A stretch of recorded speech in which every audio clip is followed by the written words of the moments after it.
আমার প্রিয় ছাত্রছাত্রীরা, সোমনাথ দার কোচিং সেন্টারে তোমাদের সবাইকে স্বাগত। আজকের ভিডিওতে থাকছে উচ্চ মাধ্যমিক এবিটিএ টেস্ট পেপার 2023 এডুকেশনের এসি 208 নাম্বার পেজের সম্পূর্ণ এমসিকিউ এবং এসিকিউ এর প্রশ্ন উত্তর নিয়ে আলোচনা। এর আগে কিন্তু আমরা এসি 13, 56, 123, 149, 187 নাম্বার পেজের ভিডিও আপলোড করে দিচ্ছি। আজকে কিন্তু এসি 208 এবং দেখো বাকি এখনো 3টি কিন্তু পেজ রয়েছে, হয়তো পরপরই আজ থাকে ভিডিওগুলো। এবং এই দুটো পেজ অনেকেই তোমরা জানো না, পাশে লিখে নিতে পারো। এসি 362 এবং 410 কিন্তু আমাদের কিন্তু সেট রয়েছে। দেখো এছাড়া আমাদের বেঙ্গলি, ইংলিশ 28টা করে পেজ পুরো কমপ্লিট করে দিয়েছি এবং ইতিহাস এবং পল সায়েন্সেরও কিন্তু 6টা করে পেজ আমরা আপলোড করে দিয়েছি এবং খুব দ্রুত বাকিগুলো শেষ করে দেবো। এবং তোমাদের জন্য লাস্ট মিনিটে সাজেশন আসতে চলেছে, তাই তোমার চ্যানেলটিকে অবশ্যই সাবস্ক্রাইব করো এবং চলো আমরা ভিডিও শুরু করি। দেখো এটা হচ্ছে আমাদের এসি 208 নাম্বার পেজ। 1 নম্বরের প্রশ্ন দেখো, অতীত অভিজ্ঞতা ও ড্যাশের সাহায্যে আচরণ ধারার পরিবর্তন ঘটে। সঠিক অ্যান্সার অপশন বি লিখবে প্রশিক্ষণের। 2 নম্বর দেখো, ইলেকট্রিক থিওরির অপর নাম। সঠিক অ্যান্সার স্পিয়ারম্যানের দ্বি উপাদান তত্ত্ব। 3 নম্বরের প্রশ্ন, থার্স্টনের মতে প্রাথমিক উপাদান হলো। সঠিক অ্যান্সার অপশন বি লিখবে 7টি। 4 নম্বর, প্রাচীন অনুবর্তন তত্ত্বের প্রবর্তক হলেন মনোবিদ। অপশন এ হচ্ছে প্যাভলভ। নেক্সট দেখো, প্রচেষ্টা ও ভুলের শিখন তত্ত্বের প্রবক্তা হলেন। অপশন সি লিখবে থর্নডাইক। 5 নম্বর দেখে নাও, গেস্টাল্ট কথাটির অর্থ হলো। অপশন এ লিখবে অবয়ব। 7 দেখো, 30 থেকে 40 এই শ্রেণী সীমানা হলো। দেখো এখানে 30, এখানে 0.5 কমাতে হয় আর এখানে 0.5 বাড়াতে হবে। তাহলে দেখো 29.5 এবং 34.5 অপশন বি হচ্ছে সঠিক অ্যান্সার। আর 12, 8, 10, 15, 5 স্কোরগুলির গড় কত? সিম্পল ব্যাপার, সব কটাকে যোগ করে দেবে। যে কতগুলি সংখ্যা রয়েছে, 1টা, 2টো, 3টে, 4টে, 5টা, 5 দিয়ে ভাগ করবে, যোগফলকে 5 দিয়ে ভাগ করবে, তো উত্তর আসবে অপশন বি 10। 9 নম্বর বলছে 3 into median minus 2 into mean সমান সমান কি হয়? এটা হচ্ছে মোডের সূত্র। অপশন সি সঠিক অ্যান্সার। 10 নম্বরের প্রশ্ন হচ্ছে, ভারতীয় সংবিধানের ড্যাশ ধারায় তপশিলি জাতি, তপশিলি উপজাতি এবং দুর্বল শ্রেণীর শিক্ষাগত আর্থিক সুযোগদানের কথা উল্লেখ করা হয়েছে। সঠিক অ্যান্সার অপশন বি লিখবে 46।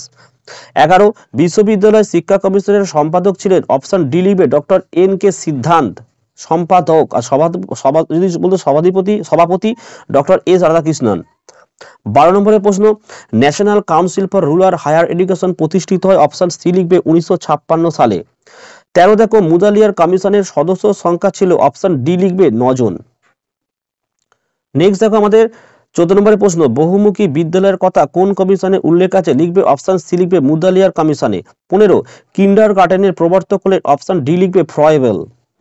16 নম্বরের প্রশ্ন দেখে নাও, কোন কমিশন বিদ্যালয় গুচ্ছ এর সুপারিশ করেছেন? অপশন ডি লিখবে কোঠারি কমিশন। 17, বৃত্তিমূলক ও কারিগরি শিক্ষার সঙ্গে সম্পর্কিত একটি সংস্থা হলো। অপশন সি লিখবে AICTE। নেক্সট দেখো 18, নবোদয় বিদ্যালয় গঠনের কথা কোন কমিশনে বলা হয়েছে? অপশন বি লিখবে জাতীয় শিক্ষানীতি। 19 নম্বরের প্রশ্ন হচ্ছে, ব্রেইল পদ্ধতি চালু হয়। অপশন ডি লিখবে 1829 সালে। 20, টকিং বুক ব্যবহার করা হয়। অপশন এ লিখবে অন্ধদের। 21, শিক্ষার 4টি স্তম্ভের মূল প্রবক্তা হচ্ছে। অপশন বি হচ্ছে ডেলার্স কমিশন। নেক্সট 12, কম্পিউটার অস্থায়ী প্রাথমিক স্মৃতিকেন্দ্র হলো। অপশন হচ্ছে অপশন বি লিখবে র্যাম। 23 দেখো, শিক্ষার্থীর আত্মশিক্ষণে কম্পিউটারের সহযোগিতা হলো। অপশন বি লিখবে CAL। নেক্সট, আন্তর্জাতিক সাক্ষরতা দিবস হলো। অপশন বি 8ই সেপ্টেম্বর। এটা কিন্তু ইংলিশে লেখা রয়েছে 8ই সেপ্টেম্বর। ঠিক আছে, চলো আমরা এসিকিউ এর উত্তরগুলো দেখে নিই। 1 নম্বর প্রশ্ন হচ্ছে, শিখন ও পরিণমনের একটি পার্থক্য। লিখবে শিখন একটি অনুশীলন নির্ভর কৃত্রিম প্রক্রিয়া, পরিণমন একটি স্বাভাবিক জৈবিক বিকাশের প্রক্রিয়া। তো দেখো আমাদের বেশ 2-3টি পেজ আমি হাতে লেখার দিচ্ছি, কারণ টাইপিং করার একদম সময় হয়ে উঠছে না। যেহেতু মাধ্যমিক উচ্চ মাধ্যমিকের পরীক্ষাগুলো পরপর রয়েছে, তাই পড়ানোর বিশাল চাপ, তোমরা বুঝতেই পারছো। এর প্রথম দিকে সেট প্রত্যেকটাই কিন্তু আমি টাইপিং দিয়েছি। 2 নম্বর দেখো, বুদ্ধির একটি বৈশিষ্ট্য লেখা। লিখবে বুদ্ধি হলো এক প্রকারের মৌলিক মানসিক ক্ষমতা যা বিভিন্ন কাজের মাধ্যমে প্রকাশিত হয়। হয়েছে। অথবা প্রশ্ন, IQ এর সূত্রটি লেখা। লিখবে বুদ্ধাঙ্ক মানে IQ ব্যক্তির মানসিক বয়স বাই ব্যক্তির সাধারণ বয়স ইন্টু 100। চলো নেক্সট, শিকড়ের মানসিক প্রস্তুতি সূত্রটি কি? লিখবে মানসিক অবস্থা হলো ব্যক্তির আন্তরিক এক ক্রিয়াশীল তন্ত্র যা তাকে কোনো কাজে উৎসাহিত এবং অনুপ্রাণিত করে, বিশেষ ধরনের প্রতিক্রিয়া করে। নেক্সট দেখো, মিডিয়ানের একটি ব্যবহার লেখো। লিখবে প্রান্তীয় রাশিগুলির মধ্যে বিষমতা বেশি থাকলে মিডিয়ান ব্যবহৃত হয়। পরের প্রশ্ন, মোট কি? লিখবে কোনো একটি রাশিমালায় সব থেকে বেশিবার যে রাশির পুনরাবৃত্তি ঘটে তাকে মোট বলা হয়। 5 দেখো, পরিসংখ্যান বহুভুজের একটি সুবিধা লেখো। লিখবে বন্টনের হ্রাস বৃদ্ধি গতি প্রকৃতি নির্ণয় করা সুবিধাজনক। আমাদের নেক্সট প্রশ্ন দেখো, সংবিধানের 45 নং ধারায় কি বলা হয়েছে? এর উত্তরটা দেখো এসি 187, 5 নম্বর প্রশ্নের উত্তর। এই ভিডিও ডেসক্রিপশন বক্সে লিঙ্ক থাকবে, লিঙ্কে ক্লিক করে ভিডিওগুলোকে দেখে নিও। তোমরা কিন্তু এইভাবে লিখো, তাহলে বারবার লিখতে হবে না। আচ্ছা, অতবার প্রশ্ন দেখে নাও, জাতীয় নারী শিক্ষা পরিষদ কত খ্রিস্টাব্দে গঠিত হয়? লিখবে 1959। আমাদের নেক্সট দেখো 7 নম্বর, শ্রীনিকেতনকে প্রতিষ্ঠা করেছিলেন? সঠিক অ্যান্সার রবীন্দ্রনাথ ঠাকুর। 8 NCTE এর পুরো কথাটি কি? লিখবে national council for teacher education.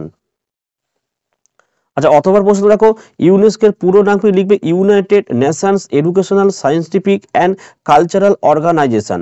9 নম্বরের প্রশ্ন, CRCর পুরো নাম কি? লিখবে কিউমুলেটিভ রেকর্ড কার্ড। 10 নম্বরের প্রশ্ন, ECCE এর সম্পূর্ণ নাম কি? লিখবে early childhood care and education. পরের প্রশ্ন হচ্ছে ইগনু এর পুরো নাম কি? লিখবে Indira Gandhi national open university. আচ্ছা, 11 কোটারি কমিশনের ত্রিভাষা সূত্রটি কি? লিখবে মাধ্যমিক স্তরে ত্রিভাষা সূত্র উল্লেখ করা হয়। এটি হলো মাতৃভাষা, রাষ্ট্রভাষা ও একটি আধুনিক ভারতীয় বা বিদেশি ভাষা। শিক্ষার যে সুপারিশ কোটারি কমিশনে দিয়েছিল তাকে ত্রিভাষা সূত্র বলা হয়। আচ্ছা, 12 প্রাথমিক বিদ্যালয়গুলির উন্নতির জন্য জাতীয় শিক্ষানীতি 1986 কোন কর্মসূচির সুপারিশ করেন? লিখবে অপারেশন ব্ল্যাকবোর্ড। দেখো, অতবার প্রশ্ন, POA কি? লিখবে POA কথাটির পুরো অর্থ প্রোগ্রাম অফ অ্যাকশন।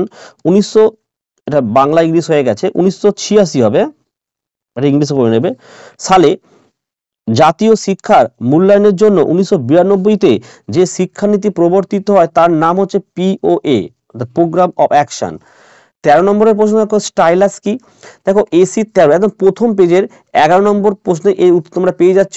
এই ভিডিও ডেসক্রিপশন বক্সের লিঙ্কে ক্লিক করে অবশ্যই ভিডিওগুলোকে দেখে নিও। আচ্ছা, অতবার প্রশ্ন দেখো, ভারতের অন্ধদের জন্য প্রথম বিদ্যালয় কোথায় প্রতিষ্ঠিত হয়? লিখবে 1883 সালে অমৃতসরে মিশনারিগণ কর্তৃক। আচ্ছা, 14 দেখো, ডেলার্স কমিশন কত সালে ইউনেস্কোকে তাদের রিপোর্ট পেশ করে? উত্তর হচ্ছে 1996। অতবার প্রশ্ন দেখো, ঢাকার সম্মেলনের আলোচ্য বিষয় কি ছিল? AC 56 2 নম্বর প্রশ্নের অথবাতে এর উত্তর পাবে, ঠিক আছে।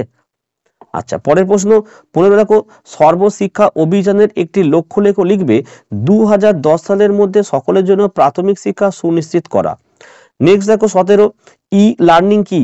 AC 13 পেজের 15 নম্বর প্রশ্নের উত্তর তোমরা পেয়ে যাচ্ছ। আচ্ছা, অতবার প্রশ্ন দেখো, CAL এর পুরো নাম? লিখবে কম্পিউটার অ্যাসিস্টেড লার্নিং। ঠিক আছে, এই ছিল আজকের ভিডিওগুলো কেমন লাগছে কমেন্ট করে জানাও। তোমাদের আর কোন কোন বিষয়গুলো রয়েছে অবশ্যই জানাও। আমরা যে বিষয়গুলো দিয়েছি এই কদিনে আমাদের কোচিংয়ে এইগুলো পড়া হয়, তার সঙ্গে আমরা দিয়ে থাকবো তোমাদের হোম ম্যানেজমেন্ট দেবো, নিউট্রিশন দেবো, আর একটা হচ্ছে হেলথ অ্যান্ড ফিজিক্যাল এডুকেশন, আর পরিবেশটা দিয়ে দেওয়া হবে। এই কটা সাবজেক্ট আপলোড করা হবে। তো যদি ভালো লাগে ভিডিওগুলো একটি লাইক করো এবং চ্যানেলে নতুন হলে চ্যানেলটাকে সাবস্ক্রাইব করো, আর পাশে থাকা বেল আইকন প্রেস করে অল নোটিফিকেশনটাকে অন করো, যাতে আমি যখনই কোনো ভিডিও আপলোড করি সবার প্রথম যেন তোমাদের কাছে পৌঁছে যায়। তাহলে আজকের ভিডিওটি আমি এখানে শেষ করছি। তোমরা প্রত্যেকে ভালো থেকো এবং সুস্থ থেকো।